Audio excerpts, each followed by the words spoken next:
Star Trek Picard season 3 episode 7। इससे पहले के सभी सीजन और एपिसोड की लिंक डिस्क्रिप्शन में है। अगर वो वीडियोस नहीं देखी हैं तो पहले उन्हें जाकर देखिए। एपिसोड शुरू होता है और हम देखते हैं कि पिकार्ड, शॉ और 7 अपने अपने स्टारफ्लीट के पुराने दोस्तों को कांटेक्ट करके मदद मांगने की कोशिश कर रहे होते हैं, मगर हर बार वो जिसको भी कांटेक्ट किया करते थे वो चेंजलिंग निकल आता था और इसी वजह से हर बार ट्रैक होने से बचने के लिए इन्हें कांटेक्ट कट करके लोकेशन बदलनी पड़ती थी। और अब फाइनली इन सबको यकीन हो गया था कि इन्हें अकेले ही लड़ना होगा, क्योंकि ये लोग इस तरह बार बार लोगों को कांटेक्ट करके पूरे क्रू को प्रॉब्लम में नहीं डाल सकते। अब इसके बाद हम देखते हैं कि पिकार्ड के कहने पर बेवर्ली चेंजलिंग को हराने के लिए बायोलॉजिकल वेपन बनाने के काम पर लग जाती है। अब यहीं पर बात करते करते ये लोग अंदाजा लगाने की कोशिश करते हैं कि आखिरकार चेंजलिंग ने पिकार्ड की बॉडी क्यों चुराई होगी। और अब काफी सोचने के बाद ये लोग इस नतीजे पर पहुंचते हैं कि शायद चेंजलिंग पिकार्ड की बॉडी और जैक के डीएनए को मिलाकर पिकार्ड जैसा एक और क्लोन बनाना चाहते हैं और फिर उस क्लोन को वो लोग फ्रंटियर डे पर पिकार्ड की जगह स्पीच देने के लिए लेकर जाएंगे और फिर शायद उसी समय वो लोग कुछ बड़ा कांड करेंगे। अब यहाँ पर इन लोगों के साथ प्रॉब्लम ये थी कि फ्रंटियर डे को सिर्फ कुछ ही घंटे रह गए थे और इन लोगों को कुछ भी नहीं पता था कि आखिरकार वाडिक कहाँ है और चेंजलिंग्स को किस तरीके से रोका जा सकता है। अब अगले सीन में हम देखते हैं कि जैक और सिडनी एक लिफ्ट के अंदर होते हैं और अब इस लिफ्ट के अंदर सिडनी जो भी कुछ सोच रही थी जैक उसको सुन पा रहा था और सिडनी अपने मन के अंदर ये सोच रही थी कि जैक एक अच्छा लड़का है, मगर वो पहले बात तो करे या फिर कोई हिंट तो दे, लाइक उसका हाथ छूना या फिर कुछ ऐसा ही, ताकि सिडनी भी जैक की तरफ कोई कदम बढ़ा सके। एक्चुअली सिडनी और जैक के बीच केमिस्ट्री बननी शुरू हो गई थी, बस बारी थी इन दोनों के कदम बढ़ाने की और एक दूसरे से बात करने की। अब हम देखते हैं कि क्योंकि जैक सिडनी की बात सुन पा रहा था तो इसीलिए वो सिडनी को हिंट देते हुए उसके हाथ को टच करता है और अब जैसे ही जैक ऐसा करता है वैसे ही सिडनी सोचने लगती है कि आखिरकार जैक ने उसके मन की बात कैसे जान ली। अब इसके बाद अगले सीन में हम ब्रिज पर देखते हैं कि वाडिक के शिप से विलियम के हेल्प का मैसेज आ रहा था और अब इन सिग्नल्स को देखने के बाद पिकार्ड को पता चल जाता है कि विलियम बिल्कुल ठीक ठाक है, बट वो श्राइक के पास कैद में है। अब ये सब देखने के बाद जैक को बिल्कुल अच्छा नहीं लग रहा था, क्योंकि विलियम ने हमेशा उसकी मदद करी थी और उससे अच्छे से बात करी थी, बट आज विलियम और बाकी सारे लोग सिर्फ और सिर्फ उसकी वजह से मुसीबत में फंसे हुए थे और कई लोगों की तो जान जा भी चुकी थी और कई की जाने वाली थी। अब इन सबको देखने के बाद जैक इतना ज्यादा परेशान हो जाता है कि वो पिकार्ड से बोलता है कि मैं अपनी वजह से इतने सारे लोगों को मरता हुआ नहीं देख सकता, तो आप मुझे वाडिक को सौंप दो, जिसके बदले विलियम और बाकी सारे लोग फ्री हो जाएंगे और उनकी जान बच जाएगी। और वैसे भी मुझ जैसे एक इंसान की जान बचाने के लिए इतने सारे लोगों की जान खतरे में नहीं डालनी चाहिए। अब जैक की बात सुनने के बाद पिकार्ड के दिमाग में वाडिक को पकड़ने का एक आइडिया आता है और वो आइडिया ये था कि टाइटन खुद को श्राइक को ढूंढने देगा और जब श्राइक टाइटन को ढूंढ लेगा तो फिर उसके बाद टाइटन का क्रू इंतजार करेगा वादिक के टाइटन के अंदर आने का और फिर जैसे ही वादिक टाइटन के अंदर आ जाएगी वैसे ही जैक वादिक और उसके लोगों को जाल में फंसाकर उन्हें कैद करवा लेगा और फिर उसके बाद वाडिक से पूछताछ करके पता किया जाएगा कि आखिर चेंजलिंग जैक के पीछे क्यों पड़े हैं। अब हम देखते हैं कि सब कुछ प्लान के हिसाब से होता है। वाडिक और उसके लोग टाइटन में आ भी जाते हैं और फिर उसके बाद उन्हें कैद भी कर लिया जाता है और अब जैक और सिडनी वाडिक के कैद हो चुके लोगों के बीच चारों तरफ से फंस जाते हैं। और अब हम देखते हैं कि प्लान के हिसाब से जॉर्डी को सिडनी और जैक को टेलीपोर्ट करना था,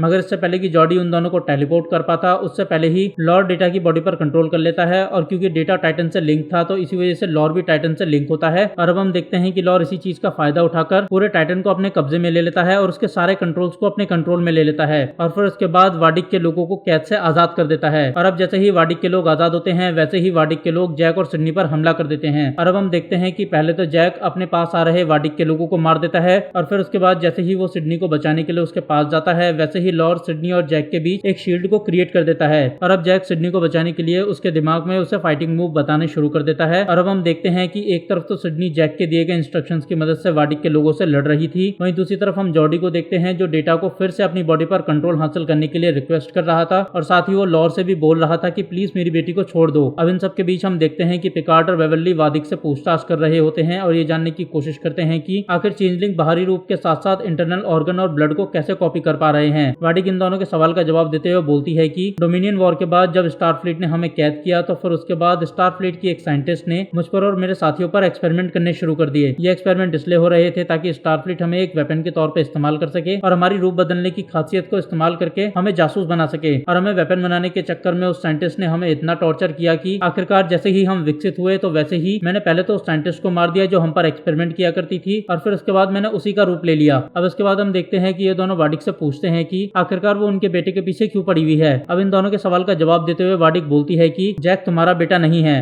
तुम्हारा तो उससे कोई लेना देना भी नहीं है, वो किसी और का है। अब ये तीनों आपस में बात कर ही रहे होते हैं कि तभी लॉर वाडिक को भी कैद से आजाद कर देता है और अब हम देखते हैं कि जैसे ही वाडिक आजाद होती है वैसे ही वो वहां से भाग जाती है। और अब हम देखते हैं कि वाडिक के भागते ही डेटा अपनी बॉडी पर फिर से कंट्रोल हासिल कर लेता है और फिर उसके बाद टाइटन का फुल कंट्रोल वापस से टाइटन के क्रू को ट्रांसफर कर देता है। वहीं दूसरी तरफ हम सिडनी को देखते हैं जो वाडिक के लोगों को मार देती है। अब यहाँ पर हम देखते हैं कि सिडनी इस बात से भी हैरान थी कि आखिरकार जैक उसके मन की बात कैसे जान पा रहा था और वो अपनी बात को भी सिडनी के दिमाग में कैसे बोल पा रहा था। मगर अब इन सब चीजों का, इन सब सवालों का कोई मतलब नहीं था, क्योंकि अब बहुत देर हो चुकी थी, क्योंकि वार्डिक अपने लोगों के साथ ब्रिज पर आ गई थी और अब उसने टाइटन पर कब्जा कर लिया था और अब यही ये एपिसोड खत्म हो जाता है। तो क्या यही होगा स्टारफ्लीट और पिकार्ड का अंत, और क्या है चेंजलिंग का असली मास्टर प्लान? और आखिर में सिर्फ एक ही सवाल, क्या पिकार्ड अपने बेटे को बचा पाएगा? इन सभी सवालों का जवाब जानने के लिए देखते रहिए V explanation movie in Hindi.